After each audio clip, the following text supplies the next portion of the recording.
Lakeshore Public Media is getting an up-close and personal look at municipal government leaders across the region with our new series, Meet the Mayor. Today, we're in Crown Point to speak to Mayor Pete Land.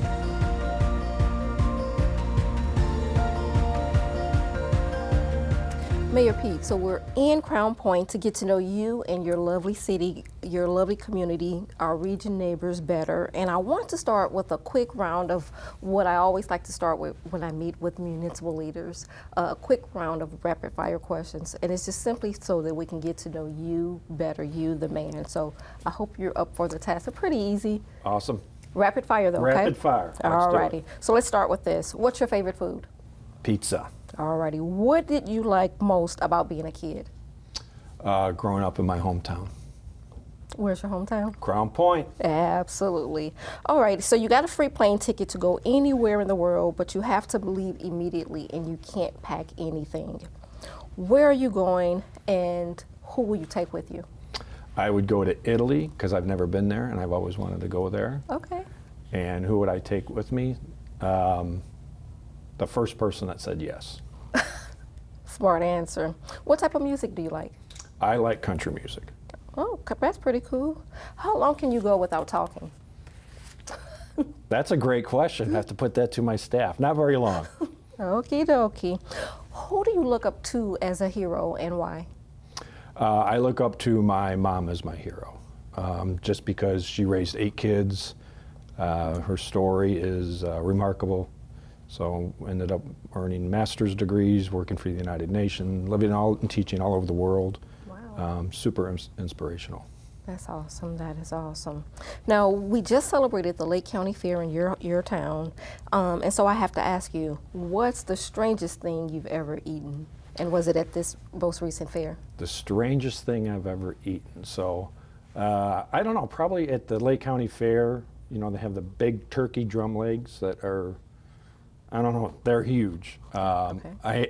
I got one of those and I ate the entire thing. Was it stuffed with anything? Mine wasn't stuffed, but I said there's no way I'm gonna eat all this. Okay. And sure enough, the whole thing. No rides afterwards though. I hope not. Now, I want to ask you something. So if someone was going to visit your hometown for a week and they never came back in their life, what should they do in that week and what time of the year, should they visit? Well, they should definitely come during the summertime and definitely experience our downtown square. Our square, I mean, all parts of our community are great, but our square is historic. It's really the central part of our community. Absolutely. So I would definitely want to visit there, and I would say the number one thing is just talk to the people. It's a larger community, we're growing, but one of the best things about it is we still have that small hometown spirit and feel and approach to life. Yeah, absolutely. Okay, one more, okay? Sure. What is one thing that you are thankful for that has happened to you since you've been mayor of Crown Point? The one thing is, one of the best things about my former role as police chief, and certainly this, is being out in the community. I have office hours and responsibilities meetings, but being out in the community and talking to people, listening to people, that's the number one thing. I've always liked it, and this job definitely lets me continue to do that, so I'm very blessed. So Mayor Pete, Crown Point is a growing community that works hard to maintain its hometown atmosphere, and it's something you just alluded to in our rapid fire questions. From friendly neighbors, which you have spoken about, family-friendly activities, which we'll speak more about a little later on in our conversation, but there's just this overall sense of community and belonging.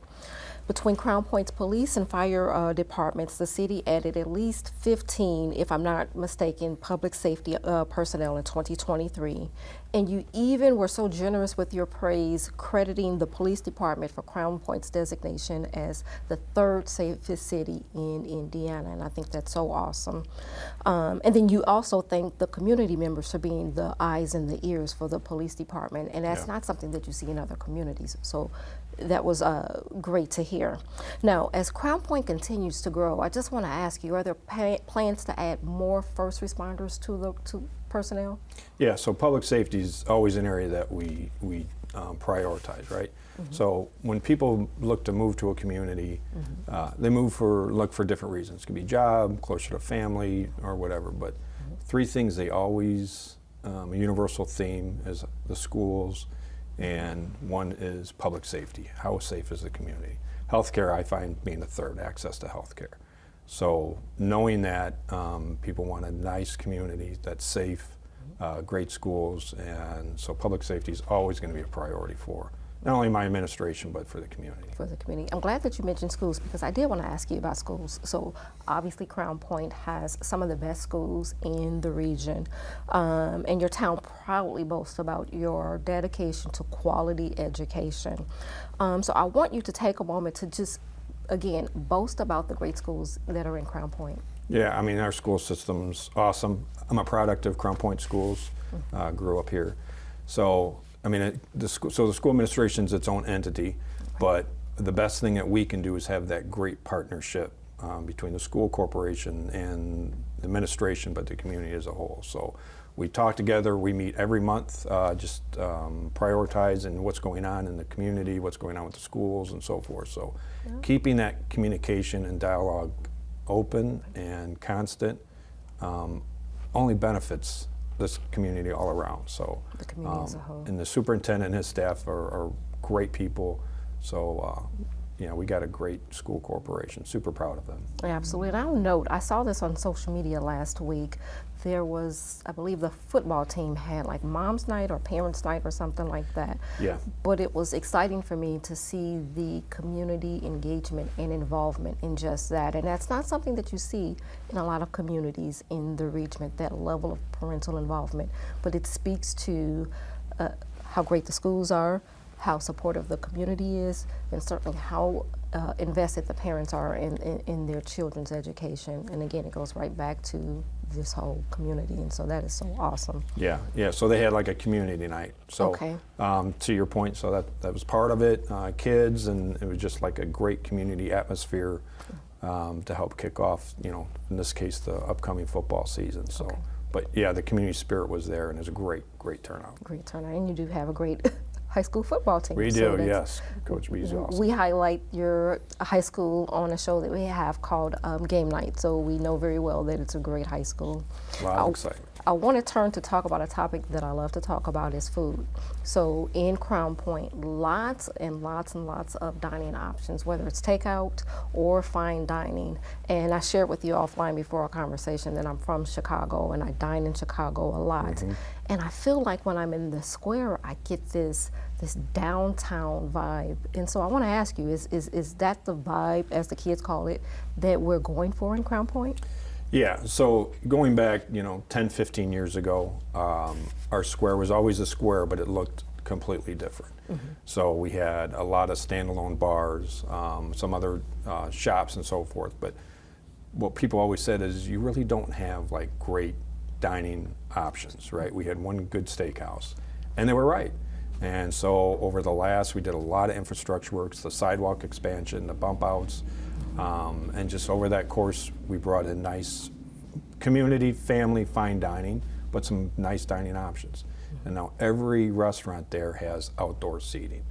And it's great to see in the warmer weather months. You go through the square and every establishment's packed with people choosing to sit outdoors. Right. And that brings the whole synergy, the whole vibrancy of, so you have the great courthouse and then you have people enjoying these new restaurants and so forth. So Right. It's been a great transformation. It's really revitalized our historic downtown.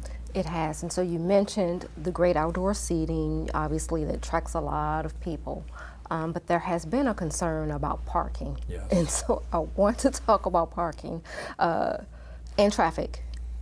Number one, is the square more pedestrian friendly?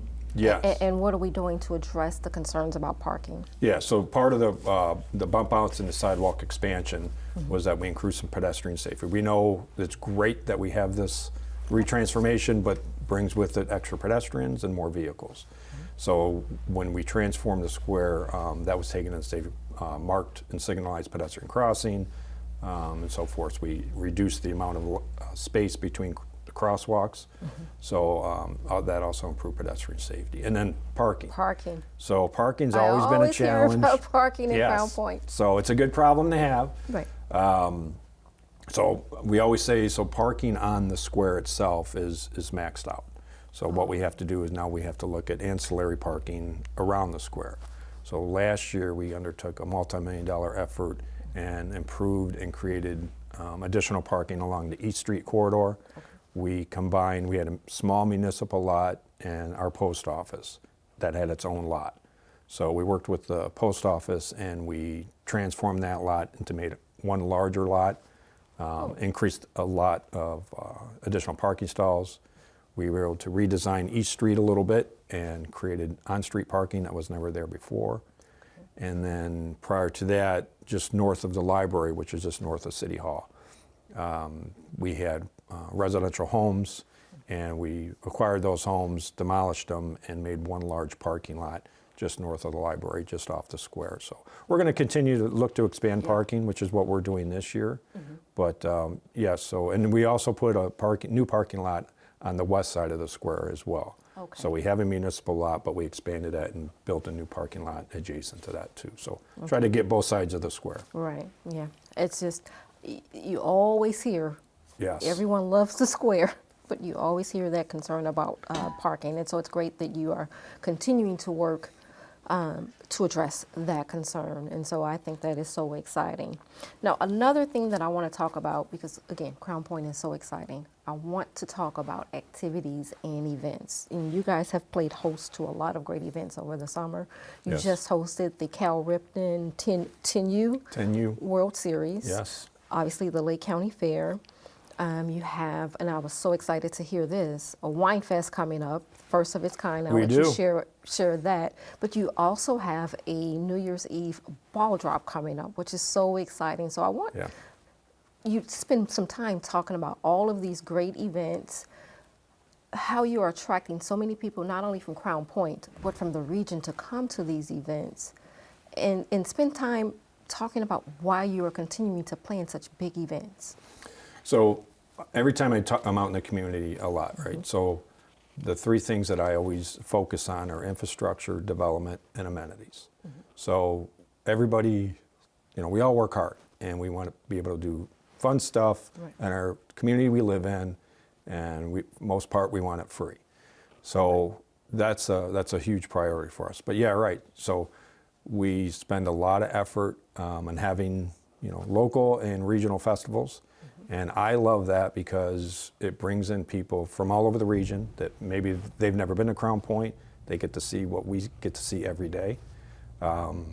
We just hosted the Cal Ripken, as you said. That was people, teams from all over the world. Wow. Prior to that, we had the NSA Girls Softball World Series, and that was teams from all over the United States that converged on Crown Point. Wow. So they're here for a week. They get to experience everything. That brings in it's a great economic engine for our business community. Right. But it gives our residents something to do. Our summer music festival, year round, we have different activities. So the seasons don't stop us, they just change what we do. Absolutely. And you know what? I failed to mention that you also just hosted a parade last week to celebrate a Crown Point gold medal winning Olympian. We did. Boy, gold medal, Right. Resident Crown Point. I mean, it was fantastic. In the How was community, it was such short notice. Right. Because we weren't sure when the family was getting in from Paris and would they want time to kind of little R&R time. Yeah. So we had about 72 hours to pull it all together, and Wow. the community responded, and it was great. Did you get to hold the gold medal? I did not. No, I did not. But super proud of her and her family. So That is so awesome. Great stuff. And again, I'm glad that you mentioned the summer concert series, the Lake County Fair, and all of that, because sometimes people will say that Crown Point is giving the appearance that they are focused on sporting events and sporting events only. So yeah, I mean, particularly youth athletics is Right. very important, right? And so we have our 93-acre sports complex on the east side of town, and that has 12 athletic fields, and that is booked from the springtime all the way through till the snow starts to fly. Wow. And that's adult leagues, that's kids leagues, that's local teams, that's different national. We host a college conference softball tournament. Oh, wow. So yeah, that's just like I said, and it brings people in here, and one gets to them exposed to Crown Point, and Right. it's a huge economic engine for our business community. Absolutely. I want to pivot for a moment and talk about key priorities for you and your administration. And for Crown Point in particular. So one priority includes working towards a new wastewater treatment facility to meet anticipated needs, not just for the city, but the surrounding areas as well. Can you break down for our audience, because for news, we always get questions about this massive, multi-million dollar project. So take a moment to break down the project, where you are, and spend some time also on sharing how this project is being funded. Beginning of last year, we ended up, we had a major expansion and enhancement to our water. And we're one of the few communities that we own all of our utilities. Oh, wow. Most communities do not own that. Right. So we're in control of that. Comes with that is investment, right? So I Right. tell people, you have a car, a house, sometimes you have to put money into it Right. to keep it as is, but maybe enhance it even further. Right. So that's what we do. So one area, you can have the best things above ground, but if you don't have that infrastructure below ground to support them, Right. it's a waste of time. So yeah, right now we're in the midst of a major expansion to our wastewater treatment facility. So, the current facility holds what we need, but like anything else, it needed some upgrading. Right. And as we look to upgrade it, now is also the time to expand it and set us up for, it's so hard because you work for projects and you plan for them present day that are 5 years out. Right. But it takes that time of planning. Everything costs money. Right. So it's a daunting. I'm always surprised how much stuff costs. Right. I hope I never get over that, and I know I won't. My You- staff accuses me of being frugal all the time, but it's important. It's Yeah. important to keep that infrastructure, and you can't fall behind on it. Right. So as Crown Point continues to grow, we are trying to look at not what's best for Crown Point and what's best for the city, what's best for our residents. But we can also serve as perhaps a regional provider. So we have mechanism in place now. If you don't reside in the city limits, there are mechanisms where you can tie into our infrastructure at a certain cost. So we want to expand that and at least offer that to other areas that may not be in the city limits, Right. but we can expand our utility service territory that once those areas get developed, we would be the provider for the utilities. I want to park on that for a moment, because I want to ask you, so what will it mean for residents that will have the opportunity, to switch from a septic system to this central sanitary sewer system? Because I don't think that people take that into consideration. Yeah, when we so talk about this massive multi-million dollar project. Yeah, and so there's areas that are on a septic, so they have their own well and their own system on their property in their yard, Right. And which can cost a lot of money to maintain and so forth.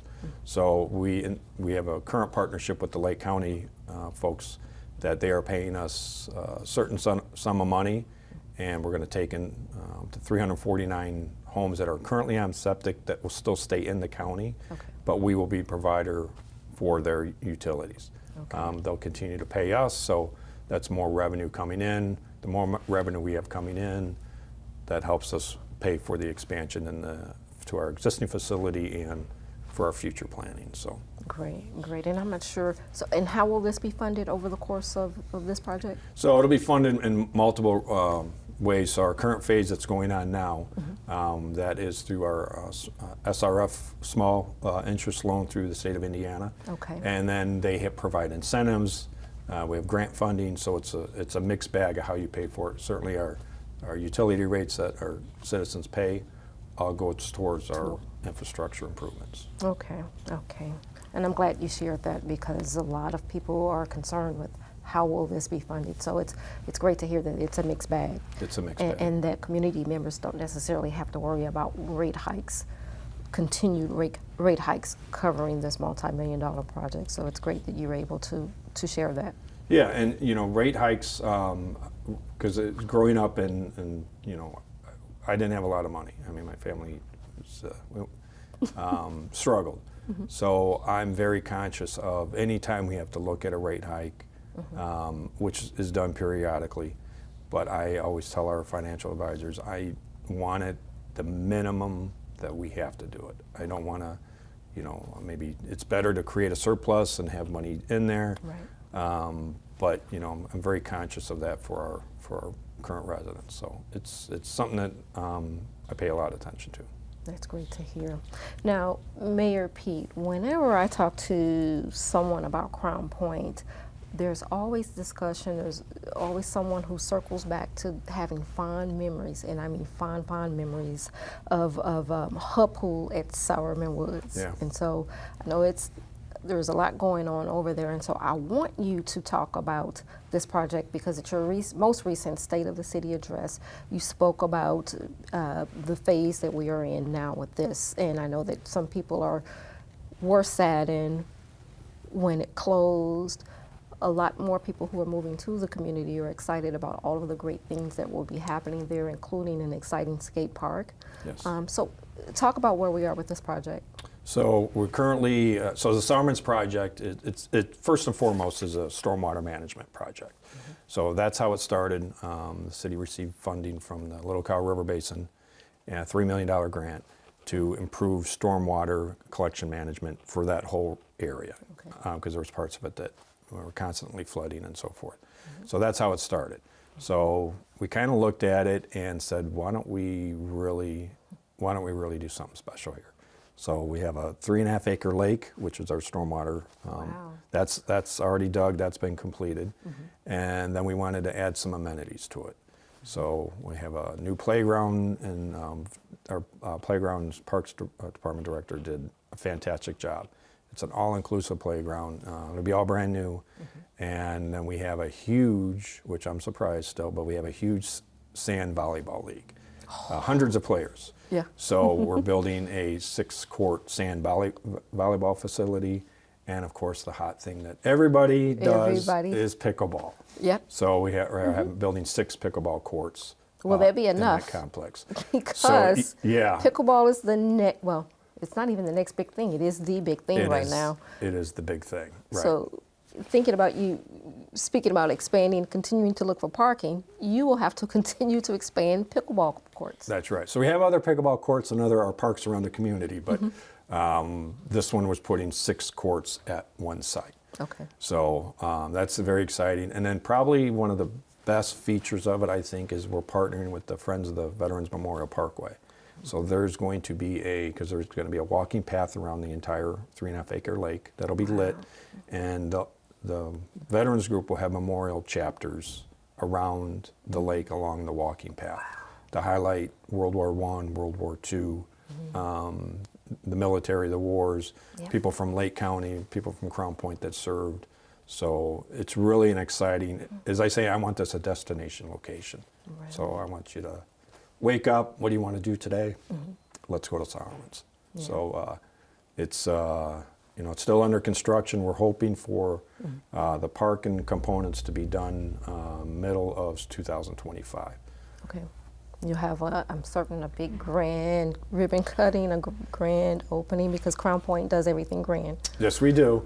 Yeah, so we definitely want to, once we reach that stage, but it's going to be a fantastic transformation of that whole area. So I'm excited to get it done. And you'll probably generate the next great Olympian with the skate park as well. That's right. So the skate park, so we received a grant from the Dina Barbara White Family Foundation. So we're underway of hoping to break ground in September, October of our new skate park. That'll be situated within the Sportsplex campus. So that's something that the city has tried to do for many years. We have a current one, but it's showing its age, and with how many kids and people use it, we needed a new modern one. Right. So we were able to finally do that this year. So we'll look for a groundbreaking in the new future with that. That's going to be so exciting for so many people. Now, throughout our conversation, it seems as if we have spoken about infrastructure and roads through every topic that we've spoken about, even dining. And I want to talk more about infrastructure and roads because, again, it's a concern for some community members. So the 109th Avenue interchange in I-65 opened in 2010, providing direct access to the center of Crown Point. And then, of course, development quickly followed. Mayor Pete, some may say that there seems like almost monthly there are road closures, road reroutes, and for some it may cause some confusion and frustration. Let's just be honest. Yes. And so people don't like an interruption in their regular routine. No, they do not. And they voice those concerns. And so I have to ask you, to what do you say about that? So you're right. So living in the area that we live in, you have a finite window to get your road projects done. So we can't spread them out throughout the year with the weather. So we have this window.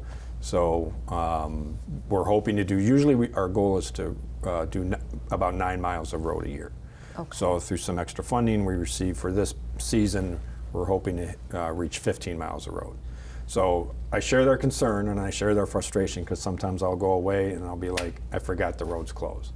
But that's the only way to get things done. So the alternative is not to do any road improvement projects, and then you have people, the same people calling with, my street is really torn up, when are you going to repave it? Right. So I get their frustration, I 100% understand, but that's the reason, and sometimes this project takes longer, so that delays this other project that we're doing. But in the end, we generally try and get all the streets we have planned out in the spring, get everything done in that season. So Yeah, yeah. And it's all to make Crown Point better at the end of the day. And so if you take a deep breath and you say to yourself, it's to make Crown Point better, I can go around for 2 weeks or 2 days. And yeah. So that's that investment in the infrastructure in your community I'm talking about. So Absolutely, absolutely. So early in our conversation, we spoke about the square, probably one of the most visited areas in Crown Point, and we spoke about parking. Again, it seems like we've been speaking about parking a lot.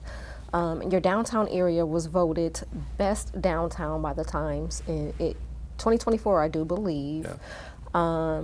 And we spoke again about parking, and you didn't mention the number, but you added 1,200 parking spaces in this area, which I think is really, really great. But I want to ask you, and I think you touched on this earlier, are there plans to continue, again, to add more parking to this central area? Yeah, so definitely. So we're always looking to maybe acquire different parcels that are around the square, similar to what we did with the 2 homes north of the library. Okay. So we continue to do that. That's just something that you kind of have to think outside the box. Everybody is, well, can you just build a parking garage? Which would be great. Yeah. But parking garages on average for a single parking stall, you're spending about $40,000 per stall to build a parking garage. So even if you had the property, I mean, you would need the parcel that size to build a parking garage structure. So that's something that would be more of a public-private partnership. But we'll never stop looking to expand our parking. And like I said, it's a great problem to have, because the worst problem would be you come to the square on a sunny Friday afternoon or Saturday night and you have a ton of open parking stalls. That's a different problem. Absolutely. So obviously, Crown Point is the place to live in the region. You have people coming from not only across the state line, but from across the country to live in Crown Point. Your city is awesome. Thank you. I feel like I'm doing a marketing ad for I know, you're doing city. great. But it's true. It's true. No matter what you look at, the schools, the crime, the safety, all of that. But with the demand for housing in Crown Point, which is the case in any town, there's a demand for commercial businesses, commercial amenities, services like grocery shopping, restaurants, and you mentioned this earlier, and it's not something that people think about a lot, but healthcare as well. Right. And so I wanted to ask you, with lots of industries planting their flag here in Crown Point, including you did get 2 new hospitals, the University of Chicago Micro Hospital and Franciscan Hospital. Again, manufacturing companies continuing to want to come to your town.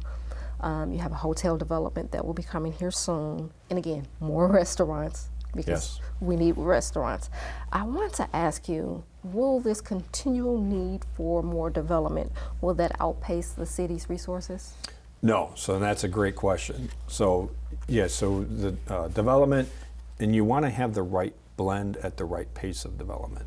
So, you want the industrial, residential, and commercial. I think if you have too much of one, it becomes unbalanced. Okay. So I think we've done a really good job of keeping a little bit of a brake check on the development, inviting in what we think would be a good asset to the city and existing business community. I don't see Crown Point ever being, and I wouldn't be a fan of, like large industrial type developments with smokestacks and so forth. Okay. That's not us. That's not what we want. We're for that in that realm. We're more light industrial. Okay. But certainly the residential and the commercial, the business side, is something that we pay attention to. But yeah, you're right. I mean, if you develop too fast, and when I go around the state and talk with other community leaders, some of them share that we outpaced our resources. Right. So That's always a concern. that's a huge concern. So, and that's another reason why it's important to, court this development if it's a good fit, but you better have that infrastructure underground to be able to sustain it. Yeah, absolutely. So again, many people recognize Indiana as the place to be. Obviously, your town is great because it's just great. But at the end of the day, we're always concerned about that bottom line. And the taxes here in Indiana are quite favorable to many people, including myself from Illinois, who are just dying to get over here. And so I want you to talk about some of the housing developments and projects that are coming, including the fountains. Share more about that and what that will look like for this community. So, with respect to the development, and I share with the community all the time, how development benefits people that currently live here and businesses that are currently there. Is so every year when we get what's the city's new total AV. So we get that, and then because it's been growing at such a nice pace, I think the last 2 years we had 7 or 8% growth. Then we're able to leverage that increased AV to capture that extra dollars that helps us reinvest what we currently already have. So we have the development, the increased AV from it, and that gives us access to funds that we can help pay for our infrastructure costs that benefits all of us while keeping our tax rate the exact same. Right. So we have some larger scale proposed developments that are looking into Crown Point, the fountains being one. Right. So that's been discussed in different levels and different ways for several years. Right, yeah. So the developer there is doing, and it's a great discussion with not only myself, but the city council, the planning commission, and BZA, all the boards. So we want everybody's opinion, get your eyes on this, what do you think? So there's been a lot of great information sharing, and we certainly offer up our opinions, what we would like to see. But so that's still a work in progress. We'll see how it ultimately comes out. But I always approach it perhaps simplistically, is when I look at this I'm a Crown Point resident, would I go there? Right? So if I see something, and it's not just particular taste I'm talking about, but especially if it's an entertainment thing. I live here, but would I go there? Okay. And if the answer is yes, then I'm all for it. If it's not, then I maybe retake a look at that, because I don't know if that's something our citizens would want. And it's not just my opinion. That's why I'm big on bringing everybody in and getting your opinions, your thoughts, and that's how things get done. Absolutely. So, Mayor Pete, we've been crisscrossing the region, speaking to mayors across the region in LaPorte, Porter, and now Lake County, and I always take a look to see how the mayors are communicating with their constituents, with their residents.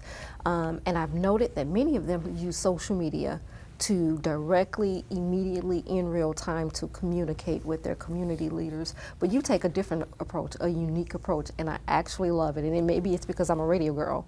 But I want you to talk a little bit about your podcast, The Lay of the Land, because I thought that was just, the name itself is so cool. But I love the way you do that, because you bring in community members, community leaders, stakeholders, et cetera, to speak directly to the community. So talk about that podcast.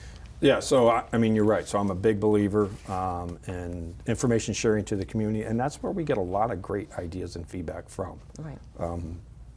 In addition to the podcast, which it just started out as, I mean, everybody has a podcast, it seems like. So great way to share, and the priority is, let's talk about people from Crown Point. That would be the guests, all topics Crown Point. And it's nothing scripted, it's just you sit down and you think how am I gonna talk for 10 minutes? And an hour later, and Mary's giving us the high sign, you need to cut it off. But I enjoy it, it's fun. And then the other thing I do is every month, in fact, this month is tonight, have a community forum called Mondays with the Mayor. Okay. So we do it different times, different businesses host us, and here's what's going on in the last month. Anybody can ask any questions that they want. We live stream it, so we do that every month, and it's just more of getting out in the community and it helps the sharing. community feel as if they are involved as well, and I think that is just really, really great that you're so transparent. Because not a lot of leaders are transparent and open to receive feedback from the community, and so I think that is great. Yeah, That is so awesome. Part of that is we have besides me, we have all of our department heads come. And I do that, so if there's a question that somebody has that involves public works or street department or police, they don't have to wait for an answer. So, or me just guess, or I'll have to get back to you. Right. We have the department right there that it's answers for that citizen then and there. Immediately, that's great. So, Mayor Pete, I want to go back to a topic we parked on a few minutes earlier, and that's this emergence of new businesses, restaurants, et cetera, and particularly the new growth on Broadway and 109th Street. And the reason I want to go back to that is because I'm thinking about Main Street and what it will look like in a few years as more businesses are attracted to that end of Crown Point. And perhaps businesses that are on the other end decide that they are going to pick up their flag and move to that end. I feel like that may create a bit of a hole on that side. So are there plans to revitalize, to update, to modernize the other end of Crown Point? Yeah, so you're talking about like a North Main Street corridor. Yes, sir. And you're right. So I remember when the Broadway expansion happened and development was really kind of taken off out there, that was this concern for our downtown square, is that, well, we're kind of abandoning the downtown square and people aren't going to come here because it's going to be more out east. So that's kind of one of the things that prompted, let's do all these enhancements over several years. Right. So the North Main Street corridor, you're right. So we want to be able to keep that because it's a fantastic gateway, right. Even visually coming into the city from our north. You can see the courthouse in the middle of the square. So there's still a lot of undeveloped land, especially south of the government complex. And I know at some point, I can't tell you when or what will exactly go there, but that's going to be, I see some really nice complementary developments. Okay. Like I said, it's a lot of acreage. There's a lot of land, Yeah, so there's still a lot of potential, and all we can do is assist the current businesses and business community that are there when they approach us on wanting to open up a new business or development. We're, like I tell everybody, we're here to help, and if we like it and we think it's going to be a compliment to the community, great for the community. That's pretty much how can we help. Great. So I started our conversation at the very start with a rapid fire question, just to get to know you, the man, a little bit. But I want to get to know you, your career in public service for many, many years, and what led you to your seat as mayor of Crown Point. So share a little bit about you. Okay, so Crown Point's lived here my whole life. Grew up right one block from the square. So I remember a little kid being able to walk up to the square was a big deal. So lived at home, worked my way through college, went to Valparaiso University, graduated there. Got hired at the police department, Crown Point, in 1988. It kind of fell into it. So I was going to go on to law school. My grandfather graduated from the very first Valpo U law class. Wow. And that was your goal. That was your my dream. goal. Wow. So me and my classmates in our senior year started doing interviews with multiple stage interview process to get used to all that. And interviewed in Crown Point, and the police chief called me and said, I'd like to offer you a job. Wow. So that was, career path just kind of took a different route. Super blessed. I was there 34 years. Served 17 years as police chief under 3 different mayors. Wow. So retired from there and transitioned over into the mayor's position when the former mayor stepped away. So Yeah. I'm very blessed. It's not where I saw my life's journey going, but that's the excitement of life is you just take advantage of paths that open up before you. Obviously, being the mayor of Crown Point is a phenomenal feat. I'm sure you love it, but I just have to ask, do you miss being the chief of police? So I miss parts of it. I miss the whole police chief, seeing all my friends that I built up over, Yeah. you know, Yeah, all because I those can many see that you years. get kind of choked up when you Yeah. talk about that. But the one good advantage that I have that perhaps, you know, my fellow retirees don't have is the police department's right across the street. That's true. So I will go over there. Maybe I need a break from my office. I'll just go over there and swipe my fob and go in and what's going on and have a cup of coffee and just kind of chit chat with the officers over there. So That's I great. have that huge advantage. That is great. That is awesome. I could just sense that they have your heart, and so Yeah. that is just so awesome to see. So, Mayor Pete, we have just a couple of minutes left, and I always end my conversation with the mayor, giving them an opportunity to appeal to our listening audience and viewing audience, which is not just Crown Point, but the region and beyond. And I always give them the opportunity to sort of sell their town, but I don't think that you need to sell Crown Point. I think that Crown Point sells itself, so that's not what I want to do. We've spoken about all of the new industries that are coming here, all of the great businesses, all of the events and the activities, and we spoke about that hometown atmosphere. But there are some who have been rooted and grounded here for years, for probably generations, that feel as if that hometown atmosphere, that you may be losing that. So what do you say to that? Yeah, and I completely understand kind of where they're coming from and why they're saying that as far as the expansion of it. So, you know, I remember Crown Point when I was a little kid and working all those years at the police department, and I saw it expand and grow, and new neighborhoods came in and so forth. So I just kind of explain it that, you know, we all at whatever point came to Crown Point for whatever reason, and we chose to stay, and we loved it and raised families here or worked here. And that's what people are continuing to do. So they may come and visit and maybe come to one of our festivals or concerts or whatever, and see the charm that we get to see every day. Great. And they just fell in love with it, and that's the place I want to be. Absolutely. Mayor Pete, I must tell you that I really enjoyed my time with you today. Again, I am afforded the opportunity to speak to many mayors across the region, but just seeing your heart today really warmed my heart. Oh, thank you. So I thank you for spending time with me here in City Hall. Yes. But I want us to go out and see what is happening in the square, if that's okay with you. Let's do it. Sounds great. All righty. Okay. Thank you so much. You're welcome. Thank you. Absolutely.